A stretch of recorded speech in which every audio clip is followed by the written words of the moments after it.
G'day guys, Mac with the Outer Circle. Forgive me for the boring background of the video, but there's not too much to talk about because I want to talk today about Heresy 2.0, but I don't want to talk about the rules leaks for Heresy 2.0, beyond the fact that I'm not really thrilled by what I've seen so far. What I do want to talk about are my thoughts and concerns for any potential rehash of the edition, and to temper expectations, including my own. As many of you would know, I'm highly cynical when it comes to Games Workshop's rules writing abilities, and I'm very concerned that they will ruin the game for my tastes. Now, this is an important distinction to make, as the game itself might be fine for many. What has been released so far, though, has been essentially what I will call 7.9 edition, because it seems to marry up 7th edition stat lines and 9th edition rules, actions, and keywords, according to the leaks. The reason I don't want to pay it any heed is because I think the rumour veracity is a bit dubious, and it's much harder to judge it fairly when it hasn't released. So, with that in mind, what do I think? Well, first and foremost, I think that any potential changes have to focus on what was disliked about the current edition. What is currently disliked are things I've mentioned many times, namely psychic powers, random warlord traits, things like that. These are the things which really drag, because a good or bad warlord trait can actually really help to swing a match. Additional scoring units for one side in an objective battle, while the other player gets hatred on their gunline HQ, is a surefire way to screw up the game. Psychic powers, of course, are not only randomised to such an extent that they are best called unreliable, and worst case, outright broken, but one game you might get Iron Arm on all your wizards, the next you're casting Strength 2 farts in the direction of the enemy. Something has to give there. The second thing is not implementing change to bring the system into line with 9th edition 40k. I know this is a key point of contention for some people playing the game, who really like 9th edition, but for me the argument is a very simple one. The game appeals to people who like it for what it is, not for what it is not. If you want to make the game like 9th edition, there is no point in it even being its own system. You're essentially turning it into the same product. If 9th edition appeals to you, my suggestion is to simply go and play that. You can play it with all the stuff you have now, and if you're playing with friends, just house rule whatever you need to. I like 7th, it's flawed, but changing it to 9th isn't the answer. Thirdly, I don't want to see the word streamlining throw around unless things actually get streamlined. 8th edition was a perfect example of this, where a whole bunch of stuff was added to the game, and yet people still said that it was more streamlined, except now we're starting to get to the point where people see that it isn't, and thankfully they're saying it less. 2nd edition to 3rd edition is an example of actually streamlining, regardless of your opinion on the quality of those editions.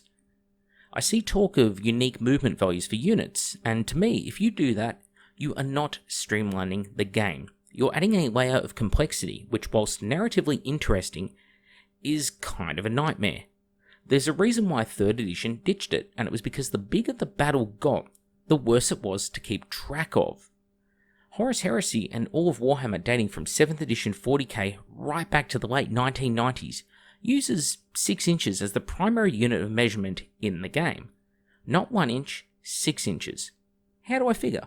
Well, infantry moves 6, bikes, jump troops, beasts, fast vehicles, they all move 12. Weapons are ranged in 6-inch increments, 12, 18, 24, 30, 36, 48, they're all ubiquitous across the board, with randomized movement and ranged attack values consisting of multiples of d6 tying it in nicely. There are exceptions, of course, and they usually prove to have bizarre handling, and because of it, things like Volkite weapons function a bit weirdly.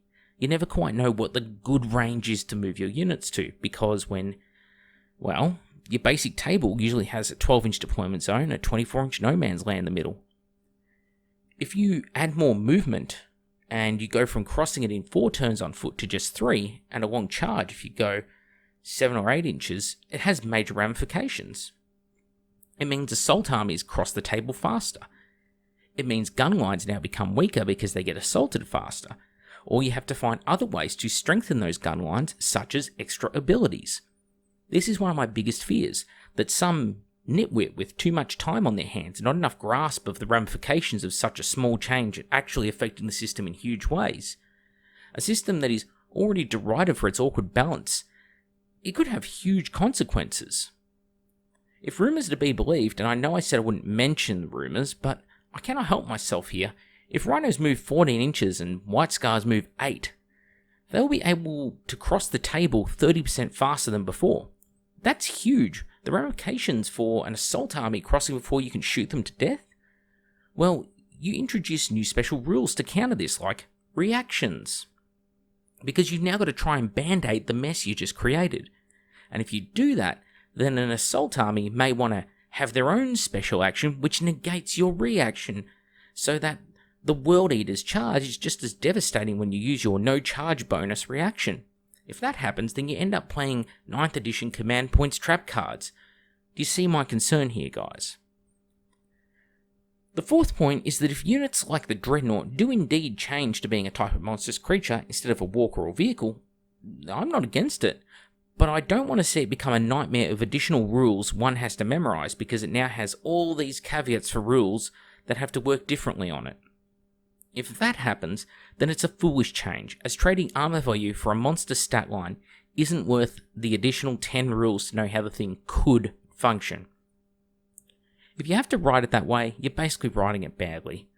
Look at the Mortifactor HQ in current Horus Heresy for an example of terrible rules writing here, where caveats create issues. Yes, I know I'm pointing out a flaw in 7th, and I'm allowed to. The game does have very real issues, and things like the Mortifactor are the issues that need to be solved, not things like basic movement values. Fifth, a point I cannot stress enough is don't get absorbed in the narrative elements at all cost.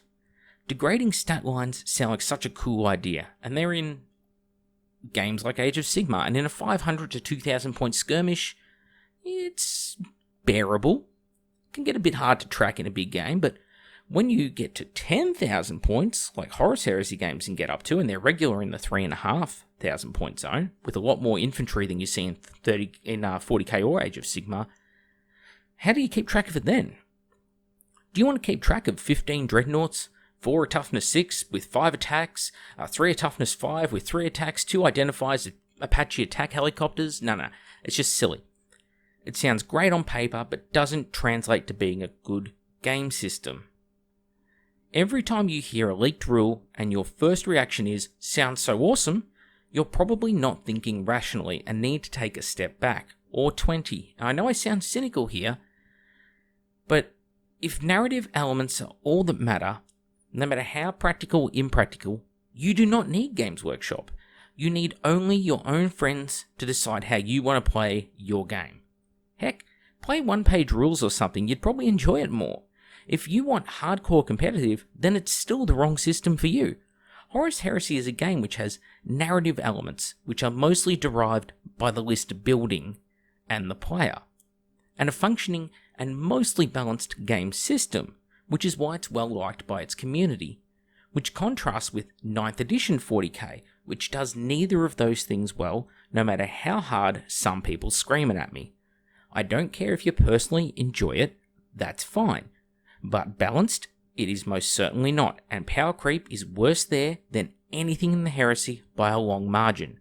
So take the 18 rulebooks, 4 FAQs you need to play your faction that was released 2 days ago, and just leave my video alone. Sixth and second last point. Do not make changes that massively degrade existing assets. If you change a weapon type to act fundamentally different, such as the plasma gun leaks, you risk completely changing the performance characteristics of a unit, and in doing so, ruining that unit. For a perfect example, look at what happened with the Graviton Imploder. It was rewritten for the Myrmidons in 30k Mechanicum, and it was botched, and nobody uses it anymore because it was botched up. If this happens again, but system-wide, I'm quite certain people will just throw the game away. I know I have a force right now, myself, which contains many combi weapons, including a lot of plasma weapons, and if they suddenly got worse, then the thematic reason for their use remains, but the functionality in the force does not. And a thematic force which is utterly abysmal to play on the table is frankly no fun. If they suddenly improved, then the same is also true, because I would not want to be utilising the unit if they are stronger than they are now, as the guy across the table from me is not going to enjoy their game anywhere near as much. For better or worse, the system has headed into the zone of habits now, and major changes for the sake of change, or trying to bring it in line with other versions of the game, like 9th edition, are going to be awfully hard to justify. And I don't care if some people love the leaks. That's great, you do you. What I care about, though, is how it affects the system health as a whole. And changing it all up to get it more in line with other Games Workshop systems, drawing in a ton of new blood for a month until the hype dies down, then they all migrate back to 40k with their grey hordes. Or worse, lingering and making it into a miserable competitive min-max system like 40k, they're nightmare scenarios for me. Lastly, Heresy players like the game for what it is. So a ground-up rework which changes everything for the sake of change, and to try and appeal to the mythical wider audience is a foolish idea for me. If they indeed head that way. Learn from Hollywood here, and their endless flavours. They constantly are turning around and marketing items at this mythical, wider audience. And they do it at the expense of those who already love and are invested in certain items. And these items then appeal to nobody, because it pisses off the fans who are now angry that what they love is ruined. Casuals from the outside aren't interested enough, because what it offers they already have from other sources, and better sources usually, because they're designed from the ground up to be that thing. And some will never be interested anyway. Think, for instance, when it comes to 40k, there are players who love to play Xenos, and they're sick of seeing power armor. They don't want to be involved in this. Oh, and last thing, Valrek, I don't know how many times you can put a leak or rumor title in your video, but you have to be up there, my dude.